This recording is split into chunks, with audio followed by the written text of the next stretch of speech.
कभी कभी ऐसा लगता है कि विदेश नीति के संबंध में शायद उतना कोई महत्वपूर्ण बात आपके सामने रखने का अवसर कम मिलता है। रोजमर्रा की राजनीति में अर्थव्यवस्था पर, राजनीतिक मुद्दों पर ज्यादा रुचि लोग लिया करते हैं, लेकिन आप पूरे दिन हम लोगों की बात सुनने के बाद आप लोग इतने सुकून से, इत्मीनान से यहाँ बैठे हैं।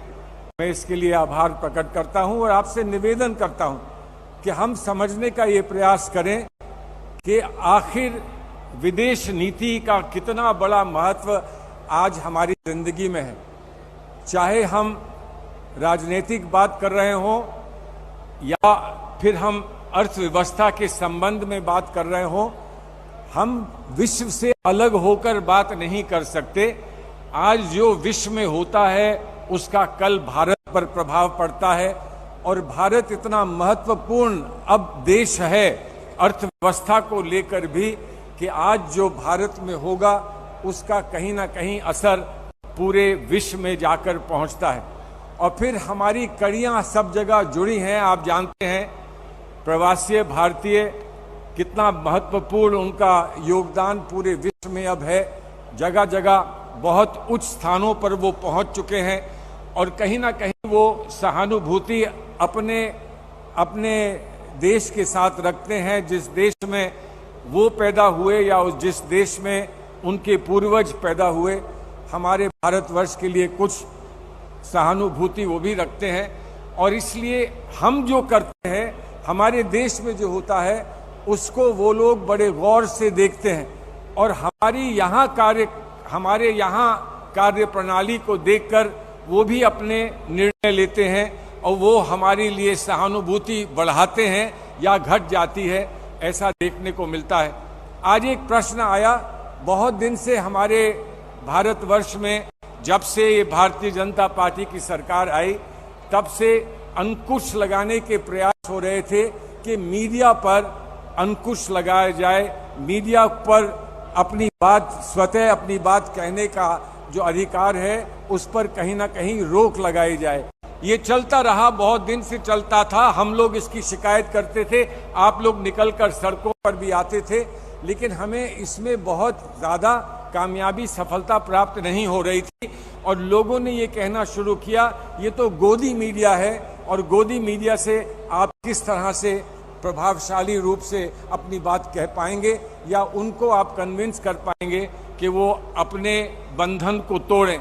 लेकिन अभी हाल में देखने को मिला है जो बीबीसी के साथ हुआ है। बीबीसी ने गुजरात पर एक फिल्म बनाई, डॉक्यूमेंट्री बनाई, पूरी दुनिया ने उसको देखा।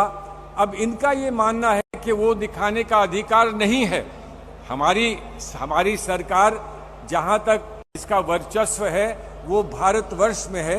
भारतवर्ष में आप रोक सकते हैं किसी भी डॉक्यूमेंट्री को, फिल्म को, लेकिन तब भी रूल ऑफ लॉ है इस देश में, किसको क्या कहने का अधिकार है और क्या कहीं कुछ फ्रीडम ऑफ एक्सप्रेशन तक कहां तक पहुंचता है, इस सब पर आपको बात करने का अधिकार है। लेकिन जब बीबीसी पर रोक लगती है और उसके बाद बीबीसी पर छापे डाले जाते हैं दिल्ली में और भारतवर्ष में, तो बाहर उसका प्रभाव क्या होगा, उसका कहीं ना कहीं फॉरेन पॉलिसी पे असर पड़ता है। हमें फायदा हो जाए इस बात से, ये जिस तरह से पेश आते हैं, इनके कार्यकल्प जैसे हैं, उससे हमें फायदा हो, लेकिन देश का नुकसान होता है और वो हम उस बात में अपने आप को प्रसन्न नहीं कर सकते कि हमारे देश का नुकसान हो रहा है। तो इसलिए मैं आप लोगों से निवेदन करना चाहता हूं, मैं निवेदन ये करना चाहता हूं कि थोड़ी सी रुचि अब आप विदेश नीति के समस्याओं को लेकर और उन विदेश नीति के विषयों पर भी अपनी रुचि बढ़ाएं, इसलिए कि सिर्फ नारे जो दिए जाते हैं, खोखले नारे, ये सरकार विदेश नीति का प्रारूप खोखले नारों को रख कर देती है। उन खोखले नारों से हमारा काम नहीं चलेगा।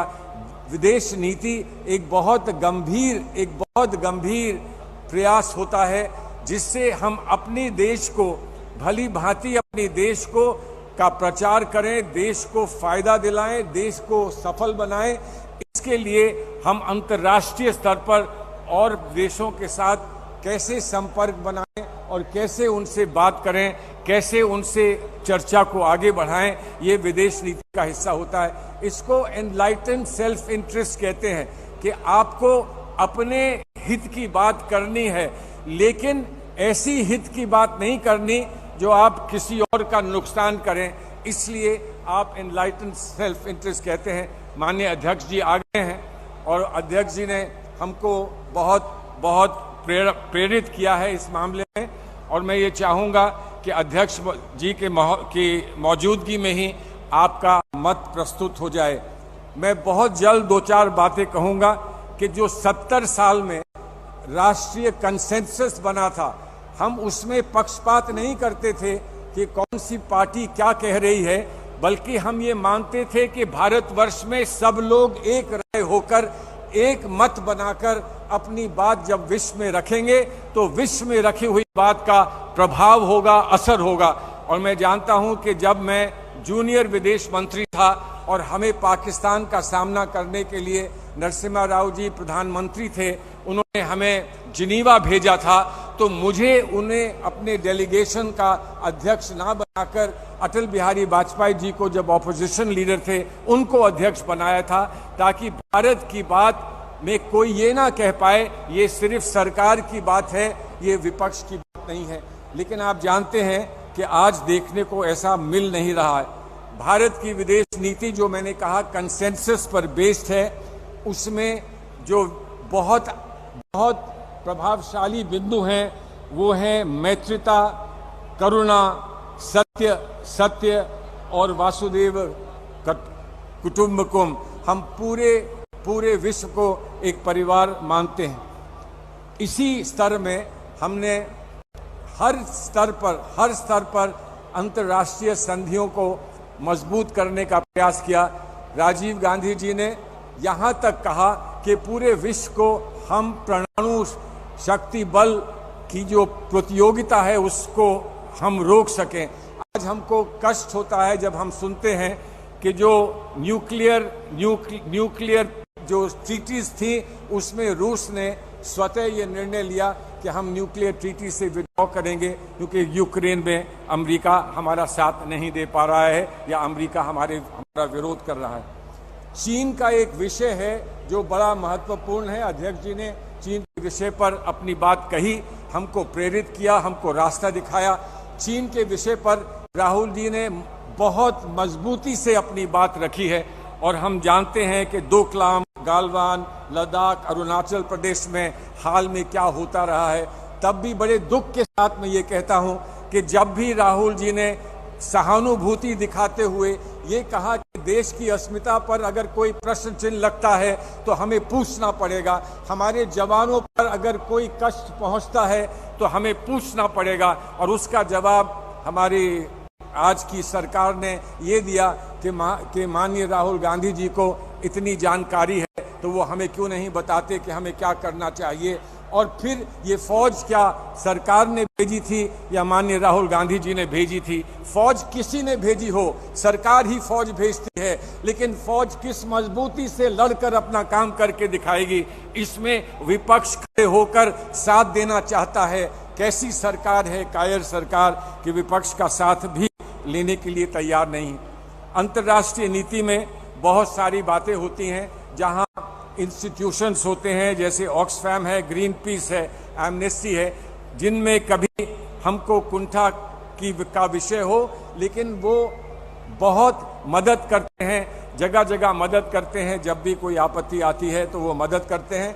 वहाँ पर उनके साथ जो इस समय बर्ताव हो रहा है उसकी हम निंदा करते हैं।